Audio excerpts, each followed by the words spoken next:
Hi everyone, Brady Joker here.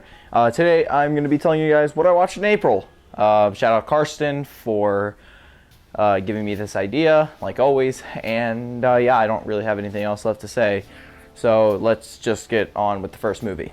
So I started the month off with The Suicide Squad. Not the super pretty mid/crappy one that came out in 2016. The new one, 2021. Suicide Squad, and I actually really enjoyed this movie. I thought it was awesome. It just shows a different story of the Suicide Squad, which I loved. The characters were just actually so good in this movie compared to something like the original Suicide Squad, where the characters are pretty bad. I didn't love this movie like I really wanted to, but I did really appreciate it, and I thought it was a great time. It was fun. The action sequences were great. There were actually some death scenes that I wasn't really expecting to happen, but like, you know, it was solid. This was James Gunn's first DC movie, I think. I mean, I know he made the Guardians of the Galaxies, which I haven't seen any of them, so I need to get on that if I want to watch the third one coming out in a couple days, or is it already out? I don't even know. Anyways, I need to watch the Guardians of the Galaxies because I've heard they're awesome. But as for the Suicide Squad, I loved this movie. I thought it was pretty dang great. Yeah. I then watched Killer Bean Forever.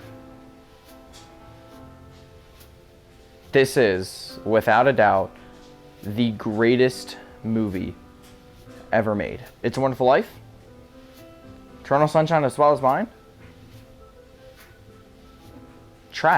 Trash compared to this thing. This thing is literally, it's not a movie. This thing is an experience. I thought this thing was perfect. The writing and the character development throughout this movie, the death scenes are absolutely insanely well done. You really feel the impact on a lot of the scenes in this movie that are like absolutely heartbreaking. The animation, while obviously isn't Pixar, I mean, the animation here is still pretty stellar if you ask me. The voice acting is absolutely on par, or even better than some of what Disney and DreamWorks has done. The storyline of this thing is absolutely incredible.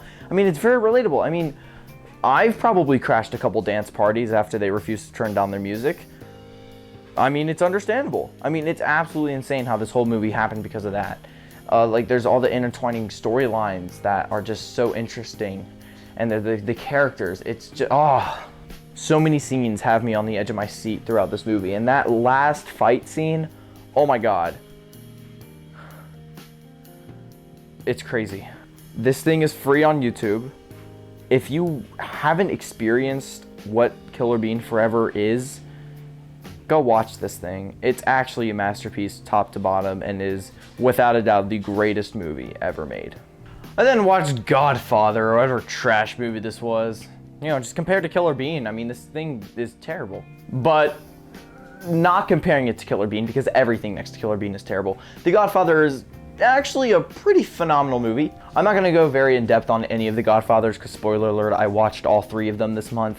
I'm not going to go too in-depth because I'm actually planning a retrospective video kind of looking at all the Godfathers and reviewing them in their own video. So I'm not going to go too in-depth. All I can say is that this is a phenomenal start to the franchise, or the trilogy, not a franchise. Michael Corleone is, even just in this movie, is just a great character. His development is so seamless and so interesting to watch. Just the whole family dynamic, just the way that it accurately portrays and shows the mafia life is just, it's incredible. I really wanted to say that the thing was overhyped when I watched it, but no, it's as incredible as everyone says it is. I then watched 500 Days of Summer. This movie just really hit me, and I don't know why. And I don't know why I loved it so much. I loved this a lot more than I did, and maybe that's just my inner Joseph Gordon-Levitt, my inner fanboy of him kind of showing, but you know, I loved this movie a lot. It was sad. I do like how our main protagonist here isn't really a great guy, and I like how it shows that, yeah, I mean, they both were flaws in the relationship. They both messed up quite a bit, and it just wasn't right for them, and it was just so good. I loved the concept. The ending, while very corny, it's enjoyable. Again, I bet if I rewatched this like today, I don't know why I loved it as much as I did, but I did. If you haven't seen it, I recommend it. And also, this movie confirmed to me that There's a Light That Never Goes Out by the Smiths is the greatest song ever made. I then watched the Super Mario Bros. Movie in theaters, and I thought it was a good movie. I am deep down a very big Mario fan. I've 100%ed quite a bit of the games. I mean, I uploaded me 100%ing Super Mario 64, so I love Mario. I've loved Mario ever since I was a kid, and yeah, I enjoyed this movie. When critics talked about this movie, it really pissed me off, just because like they were expecting some really deep movie. They thought it was going to be actually like, they thought it was going to be something that Pixar, like they thought it was going to be like Soul. This movie is no Soul, but it's not supposed to be. This movie is supposed to be a fun movie that pays homage to people who love Mario as kids and people who are watching this as an adult who grew up with Mario. And I think the movie did an excellent job with that. The voice acting is great. Jack Black and Charlie Day do phenomenal, like everyone is saying, because it's true. And yeah, I just really liked this one. It was good. I then watched Inception. It's not Nolan's best movie, at least that I've seen, but I did really love it.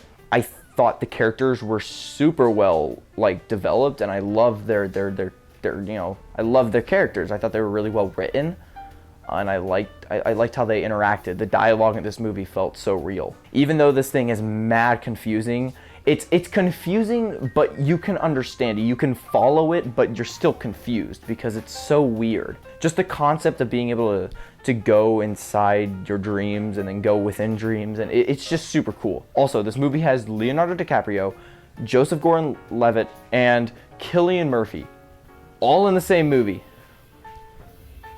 Need I say more? I then watched Footloose. This thing blew. Okay, it wasn't that bad. Kevin Bacon is Kevin Bacon. That one dance scene towards like the one, probably, I don't know. It was like halfway through the movie. Even though it's cringe and corny, it's an interesting scene. It's the most memorable part of the movie, and I like it. But I don't really like this movie. It's just not that good. It's boring. I didn't love it. It was boring, and I didn't like the characters. It was boring. I could go into like an in-depth review on how I didn't like a bunch of the different things, but no, I was just bored. I just didn't care. Then watched Goodfellas. Finally, I did it. Woo! And yeah, it's not better than The Godfather, but definitely pretty close in my opinion. All three main actors here: Ray Liotta, rest in peace, Joe Pesci, De Niro. Wow, their little thing here in this movie is so fun to watch. I love Ray Liotta's performance in this thing. His character, it blows my mind that this thing is a true story, and it got made literally like not that long after the real events of this movie happened. Like literally like 10 years or less, this movie was made after the real events. It's crazy to me. It is long, and it can drag ever so slightly, but not really. I was still interested throughout the movie. I was never really bored, but looking back, I feel like it could have been trimmed down a little bit. I love just the way that you follow Henry throughout his life. I think it's an incredible work of art. Scorsese, I love you, man. I love you, Scorsese. I love you. I then watched Boyhood. I have the same problem with this movie as I had with Footloose. My God.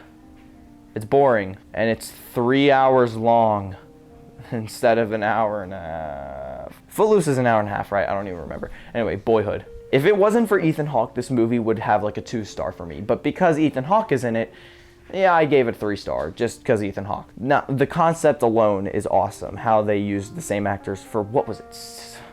God, 12 years? Just, oh, it's crazy. It's super cool. Unfortunately, they made our main character, once he got into his teenage years, our main protagonist here is so dry. He's so boring. He's not interesting at all. So it makes the whole entire second half of this movie just feel so sluggish.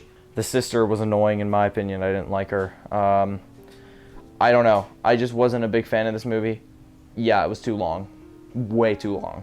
I then watched Prisoners. I've been wanting to watch this one for a long time, and I finally did it, and wow, this thing is incredible. If you have seen Seven, you will like this movie. And if you've seen this movie, you will like Seven. I think these two movies are pretty similar. At least to me, they're similar. Some people might disagree, but I think they are. If I had to choose one, I'd probably pick Seven because this one is long. Like, there was a point in this movie where I paused it, and I swear we had 20 minutes left. I had like an hour and 15 minutes left, and I was like, what? But so much happens in this movie. It's like Fight Club, where so much happens in that 2.5 hour runtime that it feels longer. And sometimes, like Fight Club, it works, and sometimes it can vary, like this movie. I think Jake Gyllenhaal and Hugh Jackman give fantastic performances. Paul Dano, love Paul Dano and everything he's in. So that was a win. All the plot twists are just so well done. They're so good. They're so dang good. Who wrote this movie? Because great job. I then watched The King of Comedy. Yeah, this is one of my favorites. It's one of my highest 4.5s. It's a borderline 5. De Niro plays probably my favorite performance I've seen from him. Oh, it's incredible. It's just so good. This movie's hard to explain because it's one of those movies that, like, I don't want to talk about because this movie is very easy to spoil and the ending is so good. And this is one of those movies where it's disguised as like this comedy, lighthearted, fun movie, but it's actually really dark and sad and pretty dang tragic. So I'll leave it at that. Just go watch it. Currently it's free on YouTube, so watch it. Oh my God, watch it. I then watched Ace Ventura. Now, before I continue, I need to say that I am legally required to give anything that Jim Carrey is the main protagonist in at least a 3.5. Okay, now that I've said that, this movie blew. I'm sorry, man. I just didn't love this movie. But because it's Jim Carrey, I did like it because it's Jim Carrey. He's my favorite actor. He's hilarious in this movie, just like he is in every movie except Eternal Sunshine, but he's at his best in Eternal Sunshine, so I mean, this movie is just dumb. Like, I know it's supposed to be dumb, but man, it's sometimes too dumb for me, and yeah. Then I watched Lost in Translation. This one's probably a bit of a hot take because a lot of people love this movie. I didn't. I thought it was pretty boring. I mean, I did like the characters other than Bill Murray being racist, but other than that, I did like their characters. I think Scarlett Johansson, for being 18 years old, gives an excellent performance here. And Bill Murray was what? 52? Yeah, you got a 52-year-old and an 18-year-old. It's weird. Like, I get it, like she's 18, but dang, dude, that's sus, man. I can't get behind with that. It just made me uncomfortable throughout the movie. I don't know. I just didn't love this thing as much as I wanted to. I do like the story, but I just think the way it was executed just wasn't my favorite. Then watched The Godfather Part 2. Again, I'm definitely with this one gonna go pretty in-depth on my thoughts on the retrospective, and I don't want to actually really give away anything in here other than Michael Corleone is hands down a top 5 fiction character ever made, and yeah, it's one of the best movies ever made, and is better than the first one. Alright, bye. I then watched Manchester by the Sea. I did a review on this movie, so if you want to watch that, go watch it, because there you get my full in-depth thoughts.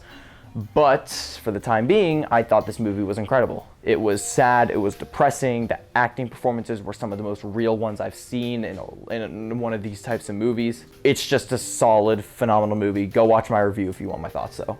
I then watched Delicatessen. What?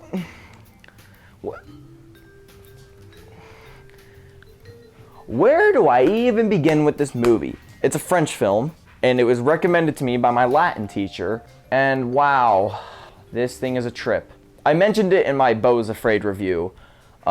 This movie, the plot isn't weird. It's like a pretty normal sounding plot. At least, kind of. It's easy to follow. But the acting performances and the way that they're executed and the way they execute their lines makes this thing one of the weirdest movies I have ever seen in my life. It's just absolutely bonkers the places that this movie can go out of nowhere. But with that being said, I had a great time watching this thing. It's weird. It's weirdly funny at times. The characters are actually pretty well written. I just had a great time with it. Again, fair warning, not everyone will like this. It's quirky, it's weird, it's bizarre. But I really enjoyed it. I then watched The Dirt, which is the Motley Crue biopic that came out. And I really was expecting to not like this at all, but wow, I actually really liked this one. Low-key, I liked it better than Elvis, I'm not gonna lie. Maybe that's because I know little to nothing about Motley Crue. I've listened to like 2 Motley Crue songs. I don't know, one of my friends actually recommended me, it's like her favorite movie, so I watched it. And yeah, I loved it. For some reason, dude, the acting performances in here are great. And I'm saying that knowing that Machine Gun Kelly plays Tommy. Which, I can't believe I'm saying that MGK gave a great performance, but he actually did. He did a solid job. And everybody does. I love the guy who plays Nicky Starr. That's his name, right? Because he's in the miniseries And Then There Were None. So you guys should watch that because that is also incredible, even though it's 3 hours. This movie just absolutely demonstrates why this type of life is so bad and it shows how much of a miracle it is that all 4 of them are still alive to this day. There are tragic moments in this movie that I feel like they do pull off pretty well. I feel like this movie should have been longer though. I'm not gonna lie. I did some research after I watched this movie, and I learned a lot more about Motley Crue. And I just feel like there should have been more. I wanted more from this movie. But yeah, I actually really enjoyed my time with this one. Go watch it if you haven't. I then watched The French Dispatch. Look, guys, I'm sorry. I wanted to love this movie so much more than I did. I wanted to love it, and I enjoyed it. It was a good movie. It was pretty good. It was a really good movie, but it wasn't great, which really disappointed me. I don't know. I just didn't find really a lot of the 3 stories super interesting. Like, they were good. I had an enjoyable time, but I was never really interested in what this movie was trying to do and what it was, portraying. I don't know. Maybe I'm just dumb. I just didn't see it in this movie. If you want to watch the best Wes Anderson film, go watch Budapest, man. It's better. I do want to watch Wes Anderson next because I like a lot of Wes Anderson's films, at least that I've seen. He hasn't made a single bad movie. I don't think this is a bad movie by any means. I think it's actually really good. It's just not my thing. It didn't personally hit me. It didn't connect with me, and that's okay. All I can say is that I cannot wait for Asteroid City. Oh, and then I watched The Shape of Water. My God, what do you people see in this movie? I'm sorry. This is one of those hot takes where I do not apologize at all for not liking this thing. I pretty much hated this thing from top to bottom. I mean, the acting performances are solid, other than the main antagonist, other than Michael Shannon's character. Everyone does a solid job. Speaking of Michael Shannon's character, my God, he is the most cartoony, stupid, not intimidating character I've ever seen in a movie. Every time he's on screen, I rolled my eyes. I thought, this is so goofy. This is so cringe. I hated it. Every scene he was in, it brought the movie down even more. Ugh. Dude, I'm sorry, but when a movie crosses the line of bestiality, it kind of draws me out of it. I'm sorry, Gilmore. Sorry, Del Toro. I didn't like this one. Stick to Pinocchio.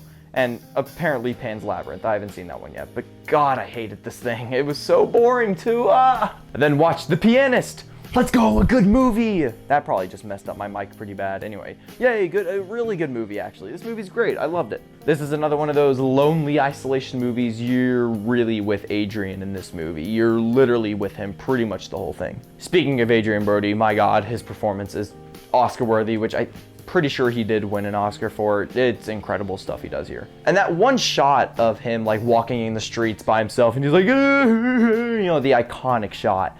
That happens really early on in the movie, and I wasn't expecting that, but I thought it was going to be like the ending, but no, it happened really early on, and I appreciated that because it set me up for what the rest of the movie was going to be like, which was incredible. You're always on edge watching this movie. You're always just fearful that something is going to go wrong, which I loved. Because this movie is pretty long, I needed that tension to really draw me in, especially because I watched this after The Shape of Water, which was so boring, and then I watched this, and it was like 1 a.m. when this finished, so yeah. I'm glad that this movie exists. I'm not going to speak on the director because I know he's not a good guy, but I loved this movie. I thought it was great. I then watched The Godfather Part 3. Again, I'm not going to go into many details, but man, guys, I'm telling you, it's not a bad movie. It's a good movie, guys. Come on, it's a good movie. I then watched The Untouchables. This thing was a good movie. I enjoyed it. I thought it was good. I liked the characters. The characters really carried this movie for me. Even though it was very predictable at times, I did enjoy it. I like the way that the characters interact. I like their dialogues. I like the action sequences in this movie were fun, especially the one on the stairwell. That was a standout scene in the movie. But it's the parts in between where the characters aren't really interacting in their good ways, and then the action sequences that kind of drew me out. I wasn't really interested in Al Capone as a character at all. And yeah, it was a fun little movie. I enjoyed it. I then watched First Reformed. Look, there's a million other people who can explain and talk about this movie much better than I can, like Karsten, but man, what in the world is this movie? In a good way. This movie is amazing. In fact, it's pretty dang, it's like, really good. I don't know. Ethan Hawke, one of my favorites of all time. You guys know that. Yeah, gives probably his best performance in this movie. I love the writing so much, dude. The cinematography, so good. The ending, it's so good. I love the slow burn in this movie. It really pays off for a pretty bonkers ending. That you can interpret so many ways. There's just so many moments in this movie where like, oh God, oh no, oh God, don't do that, no, and it's just really, really good. If you haven't seen it, go watch it. I then rewatched Eternal Sunshine of the Spotless Mind. Yeah, still one of the greatest movies ever made. It's my second favorite of all time. Who would have thought? I have nothing new to say about this movie that I didn't say in what I watched in January, so this movie is amazing. The story is one of my favorites of all time. Jim Carrey and Kate Winslet give both the top 10 performances of all time for me. Their characters are amazing.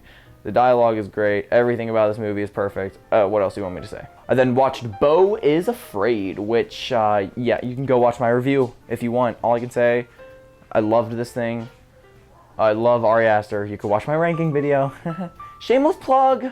And yeah, it's super bizarre and weird and crazy and bonkers, but I loved it. It's super beautiful. Yeah, see it in theaters. Unless you're not into those weird films like that. I then finished off the month with The Curious Case of Benjamin Button. Another Fincher, and I thought it was good. Bit too long for my liking, but I do love the concept. I think it's a real thing, actually, so that's kind of cool. But the way that the movie shows it is super interesting. I love Brad Pitt's performance in this thing. It's great. Yeah, I thought it was good. I don't really have a lot to say about this movie. It was a solid watch. Alrighty, and that's what I watched in April. I hope you guys did enjoy this video. Make sure to look out for my next one, and I will yeah, catch you guys in the next video. I hope you guys have a great rest of your day, evening, or night, or whenever you're watching this. And yeah, I'll see you guys in the next one. Peace out. Bye, guys. Whatever.